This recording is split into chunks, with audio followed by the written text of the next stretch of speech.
thing is menstruation. It's huge amounts of human vibrations. Religion versus spirituality. I mean, sex sells, right? And turns you into peanut butter.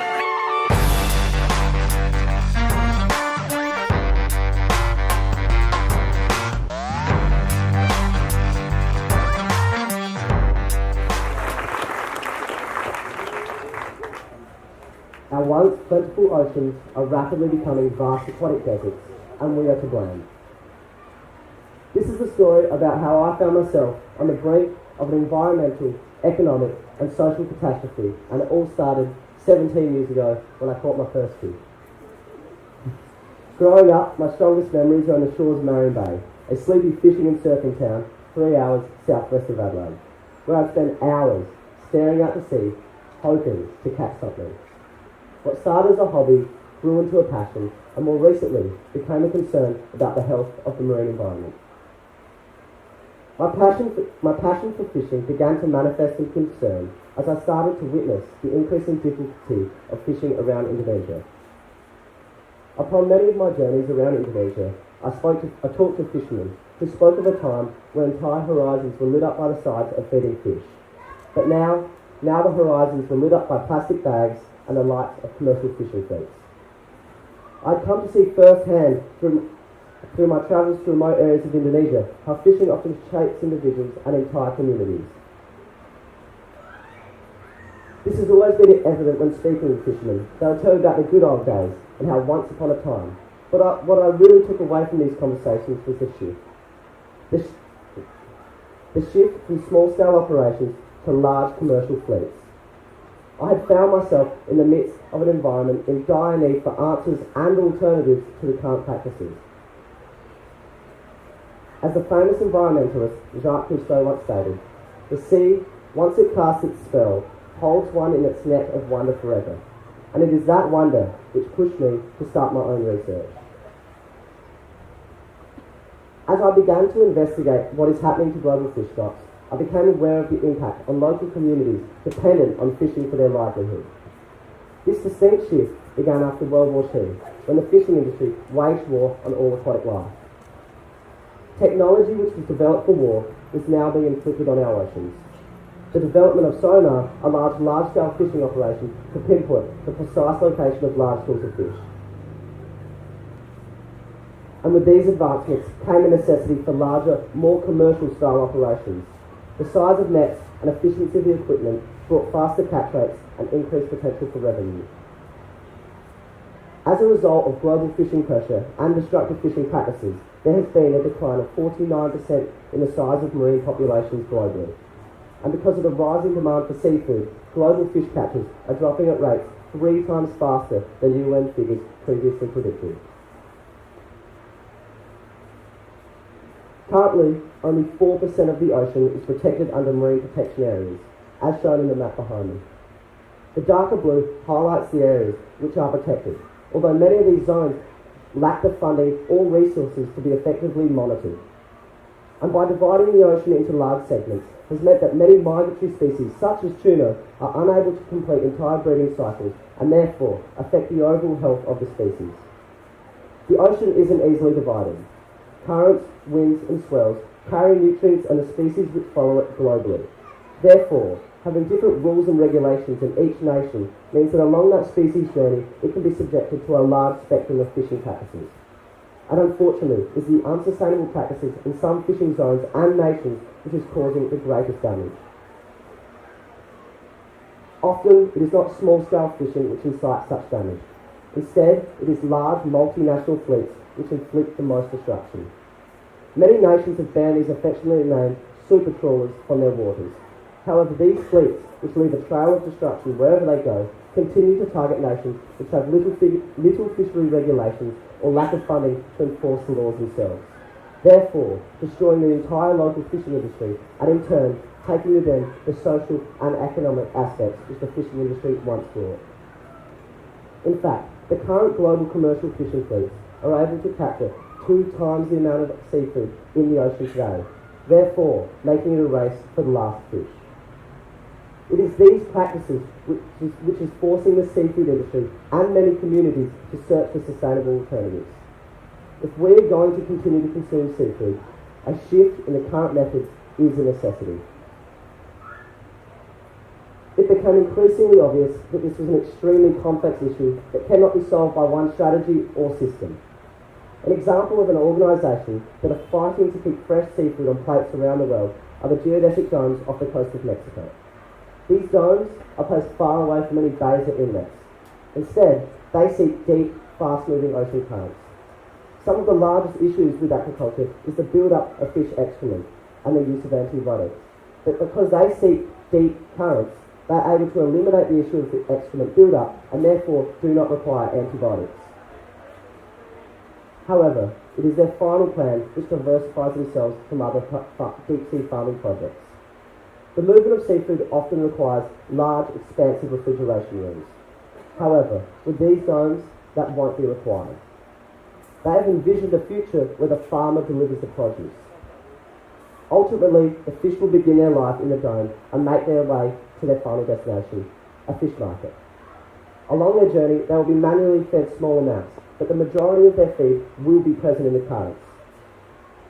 Swell, winds, currents, and changes in environment all contribute to the quality of seafood that we love. By doing this, they have simply integrated the very systems which fish once thrived on.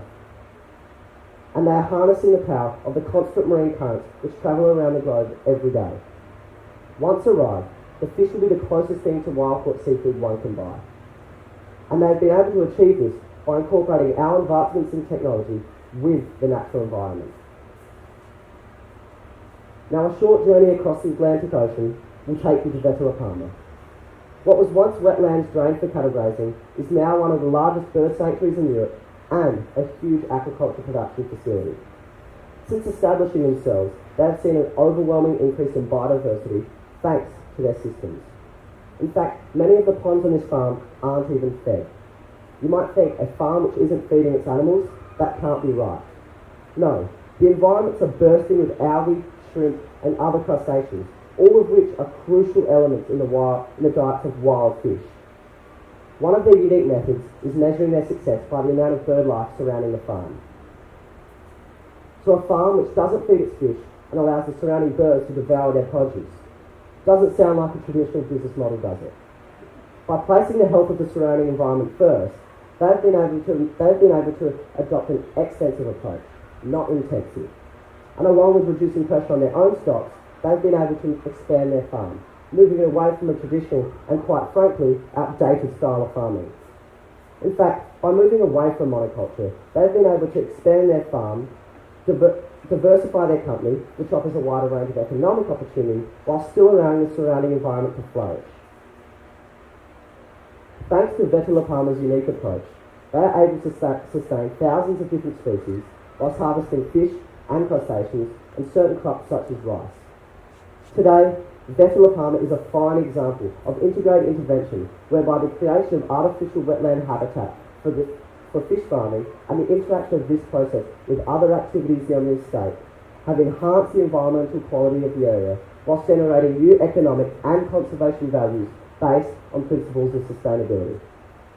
What I had originally struggled to comprehend had become astonishingly clear. These farms haven't developed a new method or system.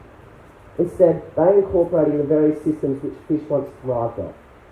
By incorporating the marine environment into their plan rather than distancing themselves from it, they have been able to increase the quality of the product, diversify their market, and pave a future in the production of quality seafood. However, Vetula Palma and geodesic domes are a small minority in the aquaculture industry. In the pursuit for increased revenue, companies have taken shortcuts in their methods and as a result, left many environments and communities increasingly damaged.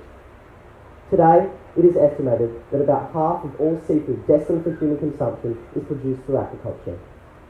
However, like many farming practices, it can be highly toxic and dangerous for the environment, and for this reason, aquaculture has built a very damaging reputation. Salmon farming has been at the forefront of discussions about aquaculture's environmental degradation for a long time.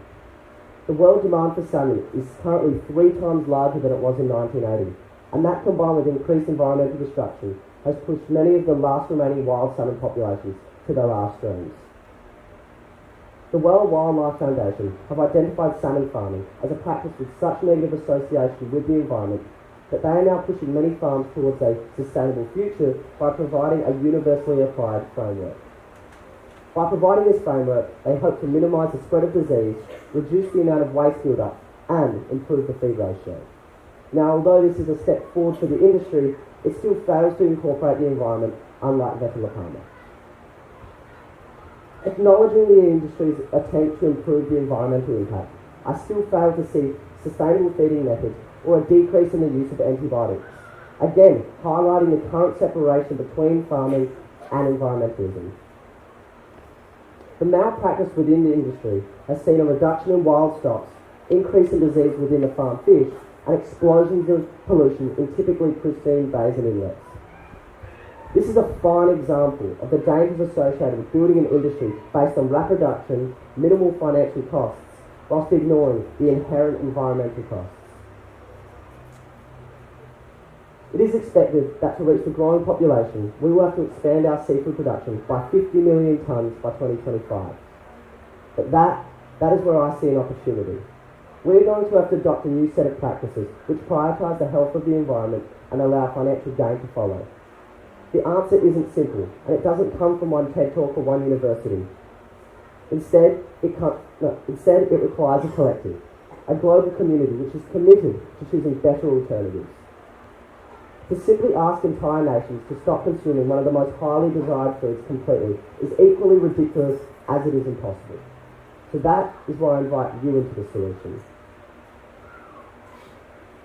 You don't need to change your lifestyle.